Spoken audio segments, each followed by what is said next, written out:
Vendredi 17 mai 2024, mesdames et messieurs, bonjour et bienvenue dans ce récapitulatif de l'actualité féminine de la semaine. C'est tout de suite sur la Women First TV. Nous démarrons l'actualité au Sénégal où des femmes syndicalistes ont exprimé lors d'un atelier tenu mardi leur soutien à la ratification de la Convention C-190 de l'OIT qui vise la lutte contre la violence et l'harcèlement au travail. Yaye Khadija Samba, dirigeante syndicale, a souligné la nécessité urgente de cette ratification pour mieux protéger les femmes dans le milieu professionnel. Lors de cet atelier qui s'inscrit dans le plan national de renforcement du dialogue social, les discussions se sont également concentrées sur l'équité en matière de rémunération et d'opportunités, confirmant le besoin d'une action législative pour garantir l'égalité de traitement. Le ministre du Travail, Yankhoba Diémé, a assuré que des démarches étaient en cours pour une révision du Code du travail en accord avec les nouvelles orientations gouvernementales. La cérémonie de lancement officiel du projet Behind the Scene s'est déroulée samedi en présence d'acteurs culturels et économiques avec pour objectif de catalyser le changement et de favoriser une industrie créative plus équitable et inclusive.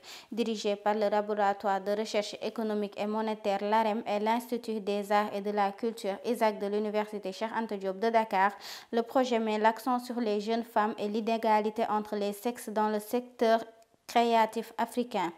13 jeunes, dont 10 femmes, ont été sélectionnés pour une formation de 3 ans visant à renforcer leur capacité de recherche dans l'industrie créative. Le projet opérationnel dans 7 pays africains, dont le Sénégal, s'engage à mettre en valeur les voix et les talents des jeunes femmes créatrices et à créer une base de données de qualité sur la créativité en Afrique.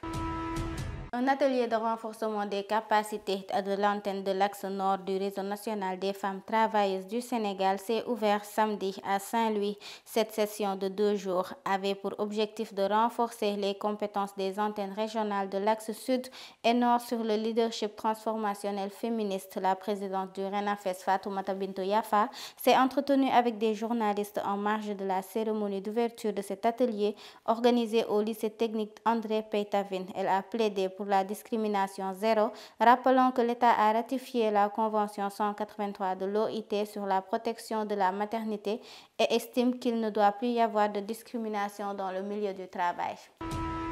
À Nombo Alarba, une centaine de champs de mangue, de bananes et d'herbes aromatiques exploités par des femmes a été ravagé par un feu de brousse dont l'origine reste inconnue.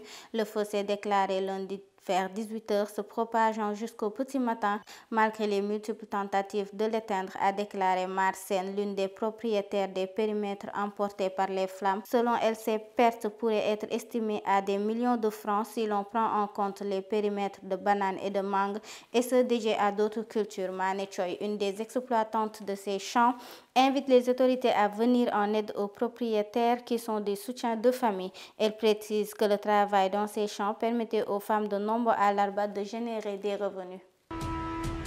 230 femmes de zones couvertes par les aires marines protégées de Bamboung et de Sokone vont bénéficier d'un programme d'alphabétisation pour tirer le maximum de profit de leurs activités génératrices de revenus. 7 salles de classe vont être ouvertes dans ces localités pour la formation à travers le projet Naturel qui vise à améliorer la protection de la biodiversité et renforcer la résilience des communautés vulnérables au changement climatique. Pour Diaba Diop, présidente du réseau des femmes du secteur de la pêche artisanale du Sénégal, ces séances d'alphabétisation vont participer à l'autonomisation des femmes car elles seront formées dans leur secteur d'activité, une approche saluée par le sous-préfet de Toubacouta, Ahmed Saïkoli, qui estime que les classes d'alphabétisation vont apporter une valeur ajoutée aux activités déroulées au quotidien par les femmes. Le projet Naturel ambitionne de toucher 8 000 bénéficiaires directs dont 6 000 femmes et 85 000 indirects répartis dans 125 villages. Il s'attache à améliorer la gouvernance des ressources naturelles, favorisant une gestion plus durable et équitable des écosystèmes de la mangrove. Actualité sportive. Après celle des hommes en 2014, le Brésil va accueillir en 2027 la Coupe du monde féminine, a annoncé ce vendredi la FIFA réunie au Congrès de Bangkok. C'est la première fois que cette compétition se tiendra en Amérique du Sud. Le dossier brésilien a battu la candidature conjointe de l'Allemagne, de la Belgique et des Pays-Bas par 119 à 78 voix. C'est la fin de cette édition. Merci d'avoir suivi et bonne suite de programme sur la Women First TV.